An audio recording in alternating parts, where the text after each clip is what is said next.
Yes, good evening everyone. So welcome back to our session. So today in this session we are going to discuss about the next continuation topic of carbon and its compound. So already in the previous video sessions we have discussed about the esterifications, hydrocarbons, saponification and functional groups. So like that everything we have covered in the previous video sessions. But right now today in this session we are going to discuss or to start the topic of soaps and detergents. Okay, so which is very important part which comes especially in the public examinations or any competitive point of examinations. Okay, the topic name is about the soaps and detergents. So generally in our daily life every day we use the soaps and detergents. So మన ప్రతిరోజు సాగించే జీవనంలో మనం soaps వాడతాం, అలాగే detergents అంటే detergent సబ్బులు కానీ డిటర్జెంట్ పౌడర్స్ కానీ ఇవన్నీ ఎక్కువగా మనం యూస్ చేస్తూ ఉంటాం. అయితే అసలు అవి ఏంటి, దాని యొక్క యాక్షన్ ఏంటి, అందులో ఏముంటాయి, అసలు వాటిని ఎందుకు అలా పిలుస్తున్నారు, దానికి దీనికి తేడా ఏంటి, రెండు ఒకటేనా, అంటే సోపు డిటర్జెంట్ రెండు ఒకటేనా. సో ఒకసారి మనం జనరల్గా థింక్ చేస్తే ఫర్ ఎగ్జాంపుల్ సోప్స్ అనేవి మనకి రెండు విధాలుగా వాడతాం. ఒకటి మనం బట్టలు ఉతుక్కోవడానికి అలాగే గిన్నెలు తోముకోవడానికి ఒక రకమైనటువంటి సోప్స్ వాడతాం. అలాగే మనకు పర్సనల్ బాతింగ్ పర్పసెస్కి అలాగే బాడీ క్లీన్లీనెస్కి వాటికి ఒక డిఫరెంట్ టైప్స్ ఆఫ్ సోప్స్ వాడతాం. సో అలా అనుకున్నప్పుడు మనం సోప్స్ డిటర్జెంట్స్ ఒకలాగా ఉంటాయి అని అనుకుంటే మరి డిటర్జెంట్స్ కూడా వాడాలిగా, మనం ఎందుకు వాడట్లా? Then what is the difference between a soap and a detergent? అసలు సోప్ అంటే ఏంటి, డిటర్జెంట్ అంటే ఏంటి? సో ఫస్ట్ ఆఫ్ ఆల్ డెఫినేషన్కి వెళ్ళే ముందు కొన్ని బేసిక్స్ చూద్దాం. బేసిక్స్ అయిన తర్వాత లాస్ట్లో మనం డెఫినేషన్ చూద్దాం. Then it will be little bit comfortable in understanding the concept. Okay, so first ఇక్కడ సోప్కి డిటర్జెంట్కి డిఫరెన్స్ ఎక్కడ వస్తుందంటే, ఫస్ట్ సోప్ అన్నది అది బయోడిగ్రేడబుల్ అనమాట. బయోడిగ్రేడబుల్ అంటే దాని అంతటా అది న్యాచురల్గా డిగ్రేడ్ అవుతూ వస్తుంది. But detergent is not a biodegradable, అంటే it is non biodegradable. First point మనం గుర్తుపెట్టుకోవాల్సింది, soap is a biodegradable substance whereas detergent is a non biodegradable substance అనమాట. అది అంత తొందరగా డిగ్రేడ్ అవ్వదు. And coming to second difference, ఈ సోప్ ఏదైతే ఉందో అది యాక్చువల్గా హార్డ్ వాటర్లో అది సాల్యుబుల్ అవ్వదు. హార్డ్ అంటే HARD, HOT కాదు, హార్డ్ వాటర్లో ఈ సోప్ అనేది మనకి సాల్యుబుల్ అవ్వదు. ఓకే, బట్ వేరేజ్ డిటర్జెంట్స్ కొట్టేటప్పటికి అవి హార్డ్ వాటర్లో బాగా సాల్యుబుల్ అవుతాయి. ఓకే, సో ఈ హార్డ్ వాటర్లో బాగా సాల్యుబుల్ అయ్యే వాటిని డిటర్జెంట్స్ అంటాము. హార్డ్ వాటర్లో ఎక్కువగా సాల్యుబుల్ కాని వాటిని మనం సోప్స్ అంటాం. అలాగే సోప్స్ అనేవి biodegradable, detergents are non biodegradable. అలాగే థర్డ్ పాయింట్కి వచ్చేటప్పటికి సోప్స్ అనేవి లెస్ ఎక్స్పెన్సివ్, అంటే మనం తక్కువ రేటుకి కొనుక్కోవచ్చు అనమాట. Available in the market, soaps are in less expensive compared to detergent. But డిటర్జెంట్స్కి వచ్చేటప్పటికి they are more expensive than the soaps. So సోప్స్తో కంపేర్ చేస్తే డిటర్జెంట్స్ అనేవి మోర్ ఎక్స్పెన్సివ్, అదే డిటర్జెంట్స్తో కంపేర్ చేస్తే సోప్స్ లెస్ ఎక్స్పెన్సివ్. అలాగే డిటర్జెంట్స్ హార్డ్ వాటర్లో సాల్యుబుల్ అవుతాయి, వేరే సోప్ అనేది హార్డ్ వాటర్లో సాల్యుబుల్ కాదు.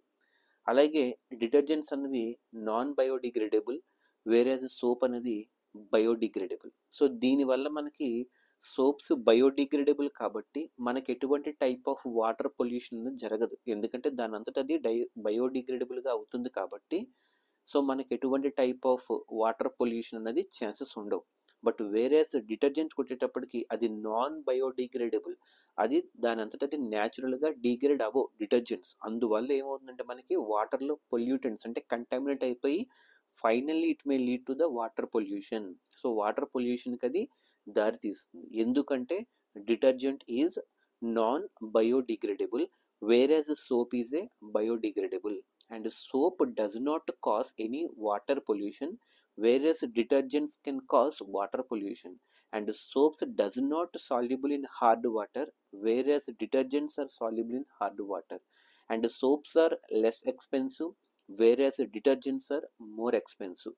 సో ఇవి మనకి బేసిక్ పాయింట్స్ అనమాట. అంటే అసలు సోప్కి డిటర్జెంట్కి తేడా ఏంటి అనేది ఎవరైనా అడిగితే మనం ఇలా చెప్పేటట్టు ఉండాలి. అండ్ అలాగే ఆబ్జెక్టివ్ టైప్లో కూడా అడుగుతూ ఉంటాడు, అంటే ఈ రెండిట్లో ఏది బయోడిగ్రేడబుల్, ఏది బయోడిగ్రేడబుల్ కాదు, అలాగే దేనివల్ల వాటర్ పొల్యూషన్ అయ్యే ఛాన్సెస్ ఉంటాయి, దేనివల్ల వాటర్ పొల్యూషన్ అవ్వకుండా ఉండే ఛాన్సెస్ దేనివల్ల ఉంటాయి, ఇవన్నీ మనం గుర్తుపెట్టుకోవాల్సి అనమాట. ఇకపోతే final definition, what is the meaning of soap and what is the meaning of the detergent. Soap అంటే ఏంటి, అసలు డిటర్జెంట్ అంటే ఏంటి? సో డెఫినిషన్ పాయింట్ ఆఫ్ వ్యూలో చెప్పుకుంటే జాగ్రత్తగా వినండి. సో డెఫినిషన్ పాయింట్ ఆఫ్ వ్యూలో కనుక మనం చెప్తే soaps are the, listen carefully, విన్న తర్వాత రాసుకోండి. Okay, soaps are the sodium and potassium salts of higher fatty acids. Listen carefully. Soaps are the sodium and potassium salts of higher fatty acids. Higher fatty acids యొక్క sodium salt అవ్వచ్చు లేదా higher fatty acids యొక్క potassium salt అవ్వచ్చు. So వాటి ద్వారా తయారైనటువంటి సబ్స్టెన్సెస్ని మనం సోప్స్ అంటాం. Once again I'm saying soaps are the sodium and potassium salts of higher fatty acids. Sodium యొక్క సింబల్ వచ్చి Na, పొటాషియం యొక్క సింబల్ వచ్చి K, అవునా కదా? సో సింపుల్గా చెప్పాలంటే Na salt, K salt of higher fatty acids. So వాటినే మనం సోప్స్ అంటాం. So once again I'm saying soaps are the sodium and potassium salts of higher fatty acids. Higher fatty acids యొక్క sodium salt లేదా higher fatty acid యొక్క potassium సాల్ట్ను, వీటిని మనం soaps అంటాం. సో ఇవి హార్డ్ వాటర్లో సాల్యుబుల్ కావు.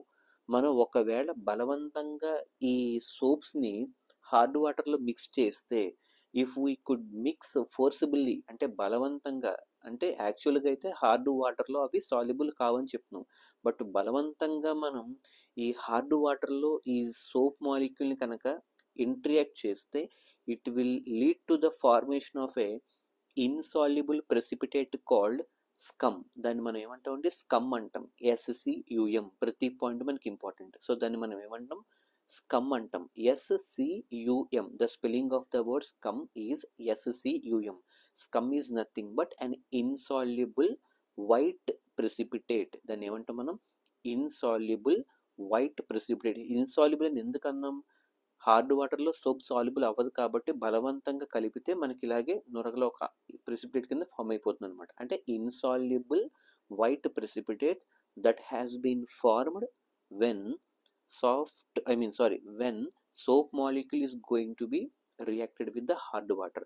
In general, soaps doesn't react with the hard water, but if we make them to react forcibly with hard water, they will form a insoluble white precipitate called scum. So ఇది మనకి ఒక్కొక్కసారి examination అడుగుతాడు, what is scum? An insoluble white precipitate that has been formed when soap is going to interact with the hard water. So సింపుల్గా చెప్పాలంటే soaps are nothing but soaps are the sodium and potassium salts of higher fatty acids అంటాం. So ఇకపోతే detergents యొక్క definition. So what is the meaning of the word detergent? So అక్కడ మనం సోప్స్లో ఏం చెప్పుకున్నాం, sodium and potassium salts of higher fatty acids అన్నాం. అయితే ఇక్కడ హయ్యర్ ఫ్యాటీ యాసిడ్స్ ప్లేస్లో సల్ఫోనిక్ యాసిడ్స్ వస్తాయి అన్నమాట, అంటే తేడా. సో ఇప్పుడు డిటర్జెంట్స్కి వచ్చేటప్పటికి detergents are the, listen carefully, detergents are the sodium and potassium salts of sulphonic acids. ఏమంటాం వాటిని, సల్ఫోనిక్ యాసిడ్. సల్ఫోనిక్ అంటే సల్ఫర్ కంటెంట్తో ఉంటుందన్నమాట. సల్ఫోనిక్ యాసిడ్ అంటే SO3 ఒకటి, SO4 ఒకటి, సల్ఫోనిక్ యాసిడ్స్ SO3 SO4తో ఆ రూపంలో ఫామ్ అయినటువంటి, అంటే SO3 విత్ Na, అంటే sulphonic acid with sodium salt. Sodium యొక్క సింబల్ Na కాబట్టి సల్ఫోనిక్ విత్ సోడియం అంటే SO3 Na, అలాగే SO3 K అంటే ఏంటి, పొటాషియం, అంటే sodium and potassium salts of sulphonic acid. Sulphonic యాసిడ్లో SO3 వర్గం ఉంటుంది, SO4 వర్గం ఉంటుంది. SO3 విత్ సోడియం అంటే SO3 Na, SO3 with potassium అంటే SO3 విత్ K, అలాగే SO4 విత్ సోడియం అంటే SO4 Na, అలాగే SO4 విత్ పొటాషియం అంటే SO4 విత్ K అంటే SO3 Na SO3 K, అలాగే SO4 Na SO4K. అంటే దీన్ని బట్టి మనం ఏం చెప్పొచ్చు, ప్రతి దానిలో NaK అని వస్తున్నాయి. అంటే దీన్ని బట్టి detergents are the sodium and potassium salts of sulphonic acids. ఆ సల్ఫోనిక్ యాసిడ్స్ యొక్క గ్రూప్సే SO3 SO4. అంటే SO3తో NaK, అలాగే SO4తో కూడా NaK రియాక్ట్ చేస్తే మనకు వచ్చేది డిటర్జెంట్. అదే సోప్కి వచ్చేటప్పటికి sodium and potassium salts of higher fatty acids అనమాట.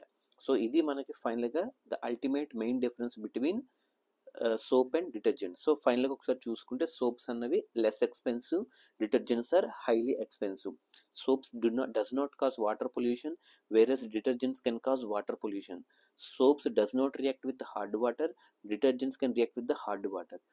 సో ఇంకొక మెయిన్ డిఫరెన్స్ మనం ఫస్ట్లో ఒక పాయింట్ చెప్పుకున్నాం, సోప్స్ అన్నవి biodegradable, detergents are non biodegradable. So ఫైనల్గా చెప్పాలంటే sodium and potassium salts of higher fatty యాసిడ్స్ని మనం సోప్స్ అంటాం. అలా కాకుండా detergents are the sodium and potassium salts of the sulphonic acids of benzene అని అంటాం అనమాట. So this is the final difference between soaps and detergents. So next క్లాస్లో అసలు సోప్ మాలిక్యూల్ ఎలా ఉంటుంది, దాని యొక్క క్లీనింగ్ యాక్షన్ అనేది ఎలా ఉంటుంది అనేది మనం చూద్దాం. Okay, so I want everyone to listen carefully this basic class so that we will get ready about the in the next session we shall focus on the cleaning action. అంటే ఒక సోపు లేదా detergent దాని యొక్క cleaning action ఎలా ఉంటుంది. For example ఏదైనా ఒక మరకలు పడినప్పుడు మనం సబ్బుతో శుభ్రం చేస్తాం, ఆ శుభ్రం చేసినప్పుడు అది ఎలా క్లీన్ చేస్తుంది, cleaning action of soap. Okay, so good evening, have a nice day, take care everyone.